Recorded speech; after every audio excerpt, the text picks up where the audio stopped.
Hello good மார்னிங்க. இன்றைக்கி வந்து vlog என்னென்னு பார்த்தீங்கன்னா, மார்னிங் பிரேக்ஃபாஸ்ட் ரொட்டீன் பார்க்க போகிறோம். ஸோ இன்றைக்கி வந்து பிரேக்ஃபாஸ்ட் என்னென்னு பார்த்தீங்கன்னா, கோதுமை அடையும் தக்காளி குருமா ப்ளஸ் சுண்டல், வேக வச்ச சுண்டல். ஸோ ஒரு ஹெல்த்தியான பிரேக்ஃபாஸ்ட் மார்னிங் எல்லாத்துக்குமே சின்னவங்கலேருந்து பெரியவங்க வரைக்கும் எப்படி கொடுக்கலான்னு சொல்லிட்டு பார்க்கலாம். பட் இது டேஸ்ட்டு வேறு லெவலில் இருக்கும். கண்டிப்பாக ட்ரை பண்ணி பாருங்கள். நான் ஃபஸ்ட்டு இஞ்சி பூண்டு பேஸ்ட் அரைச்சிட்ருக்கேன். வீக்லி ஒன்ஸ் மட்டும் அரைச்சி வச்சுக்கோங்க. ட்வைஸ்லாம் போகாதீங்க. ஏன்னா கொஞ்சம் நம்ம ஹெல்த்தியாகவே மெயின்டைன் பண்ணிக்கலாமே நம்ம லைஃப் ஸ்டைலை. முடிஞ்ச அளவுக்கு நம்ம கொஞ்சம் அவாய்ட் பண்ணிக்கிறது நல்லது தானே. ஸோ அதனால் நான் இப்போ கொஞ்சம் இந்த வீக்குக்கு உண்டானது கொஞ்சமாக, இந்த வீக்கில் ஒரு 2 days ஆர் 4 daysக்கு உண்டானது கொஞ்சமாக அரைச்சிட்ருக்கேன். நான் என்ன பண்ணுவேன்னா, இஞ்சி பூண்டுக்கு வந்து பூண்டு வந்து தொலி உரிக்க மாட்டேன். அதாவது வந்து தோல், அதோட கார்னர்ஸ் இருக்குது பார்த்தீங்களா, அதை மட்டும் கட் பண்ணிவிட்டு நல்லா வாஷ் பண்ணிவிட்டு இஞ்சி தோல் உரிச்சிட்டு நான் அப்படியே ஃபுல்லாக கிரைண்ட் பண்ணிடுவேன். நல்லா மசிச்சிருவேன். கொஞ்சம் பல்ஸாக இருக்க மாதிரி இருந்தால் தான் உங்களுக்கு வந்து அந்த தோல் வந்து மேலாப்பில் இருக்கிற மாதிரி ஃபீல் ஆகும். ஸோ அதனால் அரைச்சி வச்சுட்டேன். நான் இப்போ வந்து ஒரு தேவையான அளவுக்கு கோதுமை மாவு எடுத்துக்கோங்க. அதுக்கப்புறம் அதில் வந்து பார்த்திங்கன்னா வெங்காயம், பச்சை மிளகா, நிறைய கொத்தமல்லி. அந்த கொத்தமல்லி ஃப்ளேவரபிள் வந்து அடைக்கு வந்து சூப்பராக இருக்கும். இதில் வந்து முருங்கைக்கீரை கூட நீங்கள் ஆட் பண்ணிக்கலாம். ஸோ என்கிட்ட முருங்கைக்கீரை இல்லாதனால நான் என்ன பண்ணேன்னா, கொத்தமல்லி நல்லா குட்டி குட்டியாக சாப் பண்ணி போட்டுக்கிட்டேன். அது வந்து இந்த சாப்பிடும்போது அந்த க்ரன்ச்சினஸும் சரி ரொம்ப நல்லாயிருக்கும். குழந்தைங்களுக்கு கொடுக்குற மாதிரினா பச்சை மிளகா கொஞ்சம் வந்து அவாய்ட் பண்ணிடுங்க. நான் கொஞ்சம் பார்த்து கொடுக்குறேன், அதனால் வந்து பச்சை மிளகா காரத்துக்கு ஏற்ற மாதிரி போட்டுட்டேன். பாப்பா வந்து குட்டிமா வந்து காரம் நல்லா சாப்பிடுவாங்க, அதனால். ஸோ எல்லாமே ஃபைனாக சாக் அவுட் பண்ணிவிட்டு, நம்ம வந்து சப்பாத்தி மாவு அளவுக்கு வந்து ரொம்ப டோ பிசையக்கூடாது. இந்த டோ வந்து ரொம்ப சாஃப்டாக அண்ட் டிக்கியாக இருக்கணும். ஸ்டிக்கியாக இருக்கணும். ரொம்ப ஸ்டிக்கியாக இருக்கும்போது என்ன பண்ணுவோம்னா, நம்ம இதில் வந்து சப்பாத்தி கட்டையில் வந்து வச்சு தேய்க்க முடியாது. ஏன்னா ஆனியன்லாம் இருக்கிறதுனால, அது ரொம்ப ஸ்டிக்கியாக இருக்கிறதுனால நமக்கு கம்ஃபர்டபுளாக இருக்காது. நம்ம என்ன பண்ணணும்னா, வாழை இலை இல்லைன்னா ஒரு பிளேட்டோட பின்பகுதியை வந்து நல்லா வாஷ் பண்ணிவிட்டு அதில் வந்து லைட்டாக நம்ம ஆயில் விட்டுட்டு, நமக்கு தேவையான போர்ஷன், நமக்கு எவ்வளோ பெருசு அடை தேவையோ அந்தளவுக்கு எடுத்து நம்ம இது பண்ணிக்கலாம்.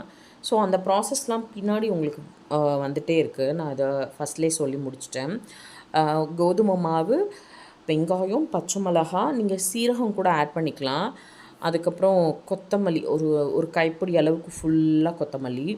ஸோ உப்பு, தேவையான அளவுக்கு உப்பு போட்டுட்டு நல்லா பிசைஞ்சிட்டு நல்லா டோ ஒரு ஸ்டிக்கியான லெவலுக்கு வந்த உடனே மேலே மட்டும் லைட்டாக ஆயில் அப்ளை பண்ணி ஒரு காட்டன் கிளாத் இருக்குது இல்லையா, அதை வச்சு ஃபுல்லாக கவர் பண்ணிடுங்க. நீங்கள் எப்பயுமே சப்பாத்திக்கோ பூரிக்கோ மாவு பிசையும் போது அது நல்லா வந்து டபுள் பன் ஆக நீங்கள் என்ன பண்ணணுன்னா, அது மேலே ஒரு காட்டன் கிளாத் வந்து க்ளோஸ் பண்ணும்போது அது என்ன ஆகும்னா, உள்ளே வந்து அது வந்து சாஃப்ட்னஸ் நல்லா இறுகி கொடுக்கும். க்ளோஸ் பண்ணியிருக்கும் போது அது உள்ளே நல்லா வேர்த்து சாஃப்ட்னஸ் இறுகி கொடுக்கும். ஸோ மாவு பாருங்கள், இந்த பதத்துக்கு ரொம்ப ஸ்டிக்கியாக இருக்கணும். சப்பாத்தி போடுற மாதிரியோ இல்லை பூரி போடுற மாதிரியோ இருக்கக்கூடாது. இந்த மாதிரி ஸ்டிக்கியாக இருக்கும்போது தான் நம்ம அடை தட்டி போடும்போது அது நல்லா அந்த போர்ஷன் வந்து நல்லா வரும். ஸோ நான் இப்போ வந்து என்ன பண்ண போகிறேன்னா, ஒரு காட்டன் துணி எடுத்தோ, நீங்கள் இல்லைனா இட்லிக்கு யூஸ் பண்ணுறீங்க பார்த்தீங்களா, இட்லி துணி கூட நீங்கள் யூஸ் பண்ணிக்கலாம். அது காட்டன் துணி தானே நம்ம யூஸ் பண்ணுவோம், அந்த மாதிரி யூஸ் பண்ணிக்கலாம். இந்த மாதிரி உள்ளே பம்ப் பண்ணாவே உள்ளே போகிற மாதிரி இருக்கணும். அதனால் நான் கவர் பண்ணி வச்சிட்றேன். நீங்கள் ரெஸ்ட் அவுட் எவ்வளோ நேரம் வேணால் கொடுக்கலாம். பட் நான் இப்போ ஒரு 1/2 hour குருமா ரெடி பண்ணுறதுக்குள்ளே இதை ரெடி பண்ணி வச்சிட்டோன்னா நம்ம குருமா ரெடி பண்ணிவிட்டு அடை தட்டி தட்டி போட்டு கொடுக்க சரியாக இருக்கும். இது ஒரு பிரேக்ஃபாஸ்ட் இல்லை, லஞ்சு கூட கொடுத்து அனுப்பலாம்.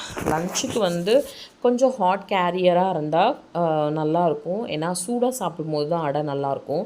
சூடு ஆறிடுச்சுன்னா ஒரு மாதிரி ரொம்ப ஸ்டிக்கியான மாதிரி ஒரு ஃபீல் ஆகும். நம்ம மாவு கொஞ்சம் ரெஸ்ட் அவுட் கொடுத்தோன்னா அதுவுமே கொஞ்சம் நல்லாயிருக்கும். ஆயில் நெய் விட்டு கொஞ்சம் க்ளோஸ் பண்ணி வச்சோன்னா அதுவே மதியத்துக்கு நல்லாயிருக்கும்.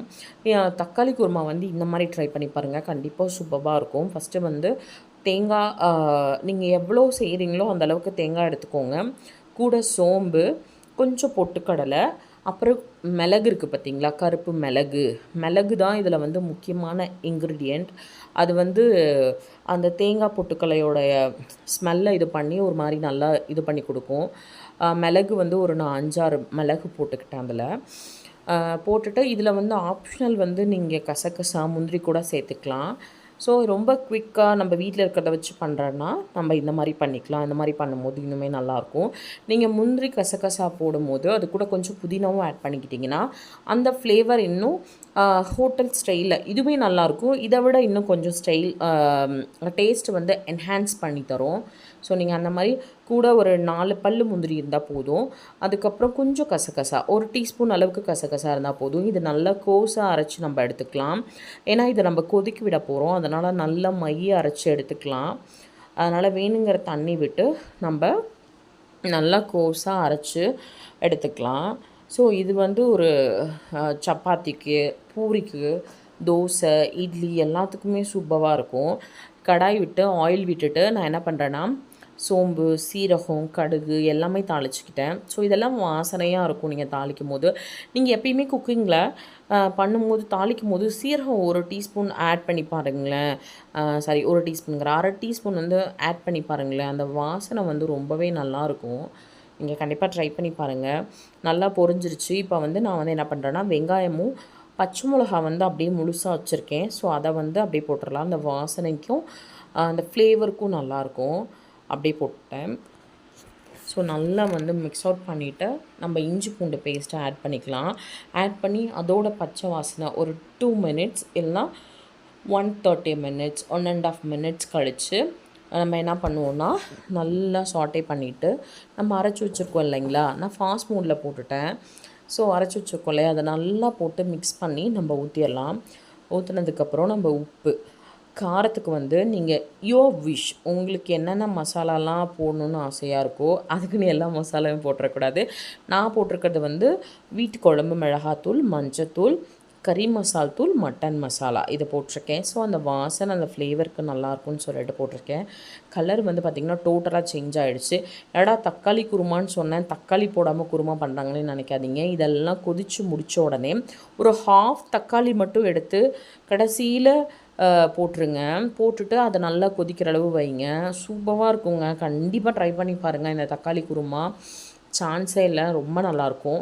இப்போ பாருங்கள், வாழை இலை இல்லைன்னா இந்த மாதிரி மெத்தடில் ட்ரை பண்ணுங்கள். நான் அதுக்காக தான் பண்ணி காட்டுறேன். ஒரு பிளேட் எடுத்துக்கோங்க. அதில் வந்து ஆயில் அப்ளை பண்ணிவிட்டு ஒரு போர்ஷன் அளவுக்கு நம்ம சப்பாத்தி பூரி பண்ணுவோம் இல்லையா, அந்த அளவுக்கு ஒரு உருண்டை ஒரு மாவு உருண்டை எடுத்துகிட்டு நல்லா வந்து அழுத்தி விடுங்க எல்லா பக்கமும். அது ஈவனாக வந்து மாவு வந்து ரெஸ்ட் அவுட் ஆனதுனால நல்லா வந்து நம்ம போர்ஷன் தட்டுற மாதிரி வந்துடும். ஸோ நல்லா பண்ணிக்கிட்டு இதை விட பெருசாக கூட பண்ணலாம் பிளேட் இருந்தால்.